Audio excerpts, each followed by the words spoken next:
Hi, my name is Corporal Winter. I'm with 2nd Platoon, Lima Company, and I'm deployed with 26th Marine Expeditionary Unit. Talking about some of the platoon exercises that we did. We did the Grand Assault, where we all loaded up into our 7 tons and we made a movement towards an objective. And once we got to our destination, we basically deployed out of the vehicles and got online and took out the objective. We did a platoon attack where the training ground was outstanding. There was no limitations with the left and right lateral limits. It was just a big open space for us to go out and kill some paper.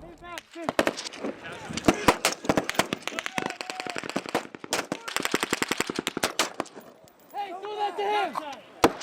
They separate us by squads, so you'll have your first squad, second squad, and third squad will be broken down into an assault, support, and a security element.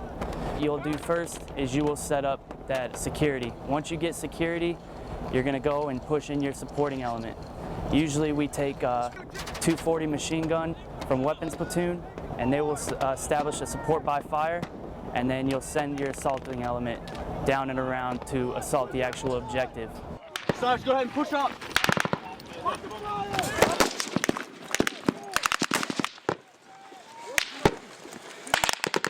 Some of the other attachments we take with the assault, and they'll carry SMAWs and LAWs and basically conduct rocket battle drills. So once we get down and maneuver around towards the objective, we'll eliminate all enemy threats that are in close range and then utilize the assaulting element to maybe disable any vehicles or bunkers that are in a further distance that are out of range from our 203s. Within the platoons, because they're broken up into assault, support, and security, we all as the squad leaders have to be able to push our squads to do each one of those tasks, because should the battlefield change at any point, we need to be able to be flexible and versatile and be able to change our tactics.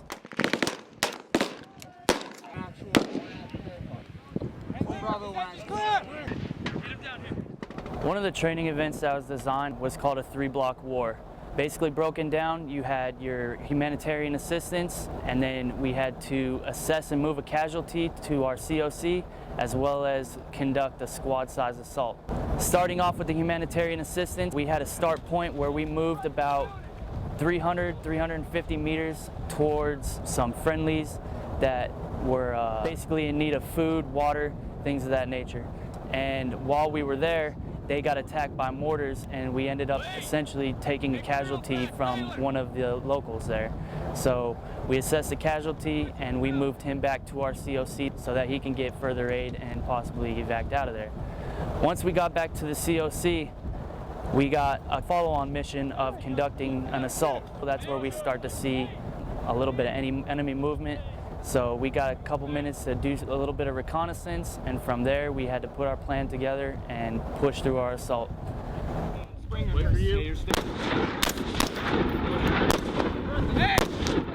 Obviously you have communication and obviously teamwork. Some of the most difficult parts is trying to maintain that communication, not being able to talk especially. Marines have to learn hand and arm signals that they need to be able to pass down. And when you're spread out between 150 to 200 meters from the front man all the way to the rear, it's very essential that the Marines pass on those hand and arm signals so that everybody's getting an understanding of what's going on. Hey, I'm taking a 2-on-3 shot. The experience gains is a big thing, especially for some of these guys who aren't used to doing it, and they kind of get that added pressure, and it changes their focus a lot more, opposed to leading 3 guys. They are now in charge of, maneuvering a whole squad and making sure that everybody gets there so that they can accomplish a mission and ensuring that they can come back safely. Is definitely a good training environment, because especially being out here in the Middle East and trying to focus on fighting a war that takes place out here, it's a good opportunity for them to get used to the actual environment that they will be working in.